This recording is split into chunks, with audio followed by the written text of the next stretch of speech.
और चलिए अब देखेंगे घड़ी घड़ी घमासान खबरों का तूफान। तो कोरोना के नए वेरिएंट की दस्तक से उत्तराखंड की सरकारी मशीनरी अलर्ट मोड पर है और जागरूकता कार्यक्रम बढ़ाए जाने पर फोकस है।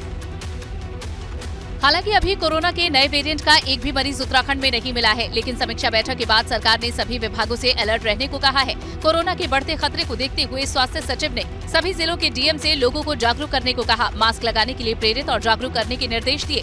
साथ ही भीड़-भाड़ वाले इलाकों में मास्क का इस्तेमाल करने पर जोर दिया। इसके अलावा अस्पतालों में कोविड-19 संक्रमित मरीजों के इलाज के लिए पर्याप्त मात्रा में oxygen cylinder, ventilator, ICU bed, आवश्यक औषधियाँ उपलब्ध कराने के निर्देश दिए। व्यवस्थाएं हैं, सभी प्रकार की तैयारियां हैं, वो करी हुई है और हम एक तो वैक्सीनेशन पर जोर दे रहे हैं। वैक्सीनेशन हमारा पहले भी 100% हुआ है, जो रह गया है उसको पूरा कर रहे हैं। अब पहाड़ पर शासन ने टेस्टिंग और ट्रेसिंग के अलावा कोविड की बूस्टर डोज पर भी ध्यान देने को कहा है। हालांकि सरकार की इन तैयारियों पर विपक्ष सवाल खड़े कर रहा है। ये मेडिकल कॉलेज जहाँ भी हैं, हमारे 3-4 मेडिकल कॉलेज हैं, उनमें ये जूस और आइसक्रीम शॉप चलाते हैं और हर महीने 3 लाख तक कमाते हैं। आपको शुरू करना है, इनसे सीखना है तो फ्रीडम ऐप को अभी डाउनलोड कीजिए।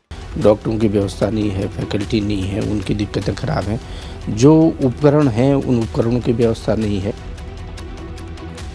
उत्तराखंड के लोगों के लिए राहत भरी खबर है। बिजली बढ़ाने के प्रस्ताव को वापस ले लिया गया है। दरअसल 15 दिसंबर को उत्तराखंड पावर कॉर्पोरेशन लिमिटेड ने नियामक आयोग को बिजली की दरों में बढ़ोतरी का प्रस्ताव भेजा था। यूपीसीएल ने घरेलू बिजली दरों में 5% और कमर्शियल दरों में 7% से 8% तक की बढ़ोतरी का प्रस्ताव दिया था। यूपीसीएल के इस प्रस्ताव में नियामक आयोग ने कुछ खामियां बताई हैं। इसके साथ ही प्रस्ताव को वापस कर दिया है। अब 26 दिसंबर तक यूपीसीएल को संशोधन कर प्रस्ताव नियामक आयोग को दोबारा भेजना होगा। इस प्रस्ताव में यह तय किया गया था कि उत्तराखंड के घरेलू बिजली की दरों में तकरीबन 5% की बढ़ोतरी होगी और कमर्शियल दरों में तकरीबन 7 से 8% की बढ़ोतरी होगी। इस तरह से अलग अलग रेट तय किए गए थे, लेकिन नियामक आयोग ने इस प्रस्ताव को इसलिए वापस कर दिया है क्योंकि इसमें कई तरह की खामियां पाई गई हैं।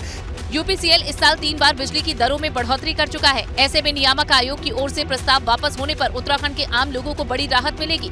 हालांकि बिजली की दरों में बढ़ोतरी होगी या नहीं, ये इस बात पर निर्भर करेगा कि 26 दिसंबर को संशोधन कर यूपीसीएल नियामक आयोग को प्रस्ताव क्या देता है और यूपीसीएल के प्रस्ताव पर नियामक आयोग क्या फैसला लेता है।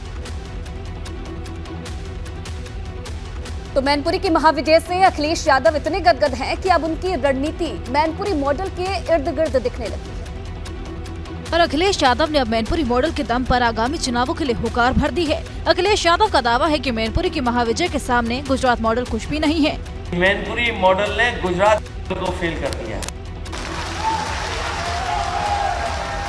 ये गुजरात मॉडल के पढ़ने वाले लोग अब मैनपुरी मॉडल पढ़ रहे हैं।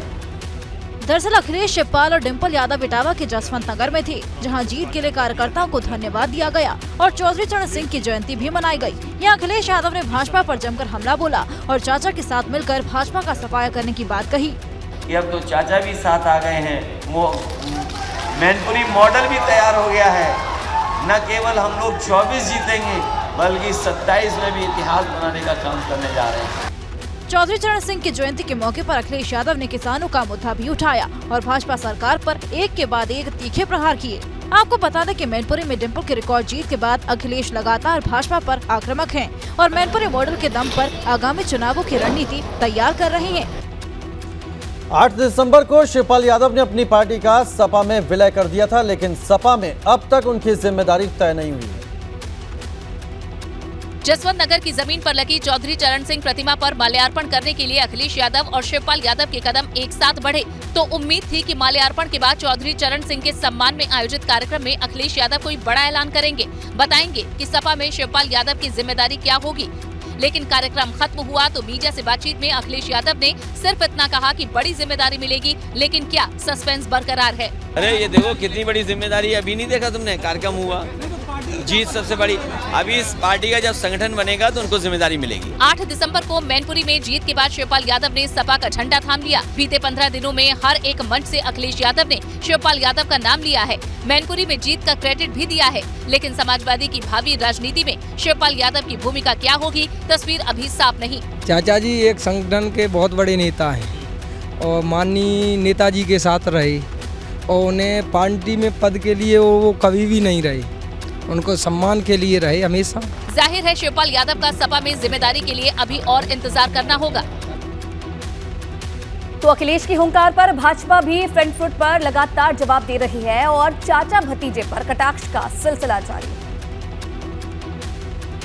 अखिलेश की हर वार पर भाजपा नेता पलटवार कर रहे हैं। सीएम योगी से लेकर पूरी भाजपा ब्रिगेड ने सपा के खिलाफ मोर्चा खोल रखा है।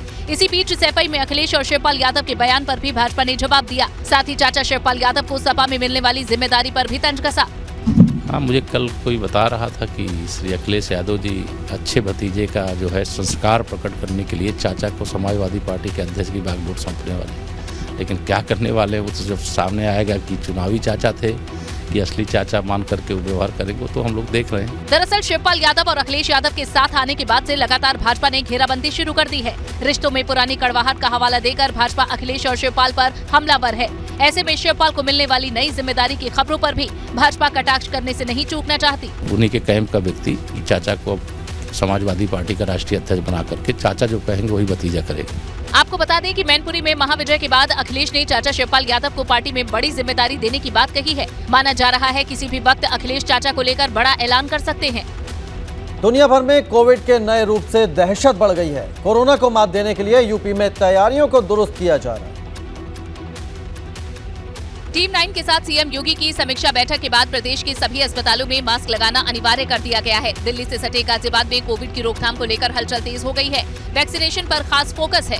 अभी तक कमरा जांचें काफी होती हैं, किसी चीज की कमी नहीं, और अगर होगा तो और भी मंगा के टेस्ट और भी जांचें। वहीं कानपुर में भी कोविड के खतरे को देखते हुए तैयारियां की जा रही हैं। फिलहाल कितनी हो रही है, इसे कितना बढ़ाएंगे आप लोग? टेस्टिंग हमारे यहाँ बंद नहीं की गई थी, टेस्टिंग हो रही थी, अभी भी टेस्टिंग हो रही है। कल भी हमारे यहाँ 607 टेस्टिंग की गई हैं, जिसमें कोविड का कोई भी केस नहीं मिला है, और ये टेस्टिंग और बढ़ाई भी जाएंगी। उधर आजमगढ़ में भी प्रशासनिक अमला अलर्ट है। स्वास्थ्य सुविधाओं को पहले से मजबूत किया जा रहा है। मेरे हाई फ्लो नेजल कैनुला जो वेंटिलेटर होते हैं, एवरीथिंग इज देयर। यदि इक्का दुक्का मरीज आता है हम वहीं रखेंगे। शामली में भी महामारी से निपटने के लिए तैयारी है। ऑक्सीजन प्लांट, दवाइयां, वेंटिलेटर की व्यवस्था दुरुस्त की जा रही है। हमारे जनपद में ऑक्सीजन प्लांट हैं। हमारा संयुक्त चिकित्सालय में 100 बेड के ऑक्सीजन बेड्स हैं। इन जिलों की तरह ही यूपी के बाकी जिलों में भी कोविड के खतरे को देखते हुए तैयारियां की जा रही हैं। कोरोना के नए वेरिएंट ने टेंशन बढ़ा दी है। हालांकि अब यूपी में सीएम योगी की अपील का असर दिखने लगा और लोगों को मास्क के लिए जागरूक किया जा रहा है। ये तस्वीरें शिव की नगरी काशी की हैं, जहां भगवान शिव के भक्तों ने पंचदेव महादेव मंदिर में शिवलिंग को मास्क पहनाकर समाज में संदेश देने का काम किया। हाथों में पोस्टर लेकर इन शिव भक्तों ने लोगों को जागरूक किया। मास्क के अलावा सैनिटाइजर और 2 गज की दूरी का संदेश भी दिया। महादेव की नगरी में कोविड संक्रमण के चलते लोगों ने सावधानी बरतना शुरू कर दिया है। यहाँ गंगा आरती के वक्त अर्चकों ने मास्क लगाकर पूरे समाज को महामारी से सावधानी बरतने का संदेश दिया। साथ ही 80 घाट पर गंगा आरती में आए लोगों से भी कोविड प्रोटोकॉल का ध्यान रखने की अपील की जा रही है। आज विशेष गंगा आरती में ये किया गया कि हम लोगों ने अवेयरनेस दिया। कोविड के बढ़ते केसेस को देखते हुए जन जागरूकता के लिए आज हमारे सभी अर्चकों ने, हमारे कार्यकर्ताओं ने मास्क लगा के आरती किया और आरती कर रहे हैं। आपको बता दें कि दुनिया में तेजी से फैल रही महामारी को लेकर बैठक के बाद सीएम योगी ने अपील की थी और सार्वजनिक जगहों पर मास्क लगाने को कहा था। उनकी अपील का असर अब प्रदेश भर में दिखना शुरू हो गया है।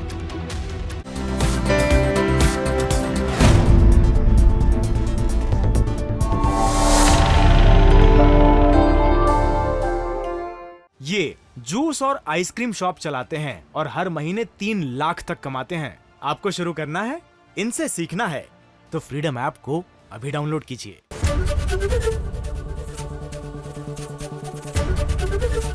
एबीपी गंगा, खबर आपकी, जुबान आपकी।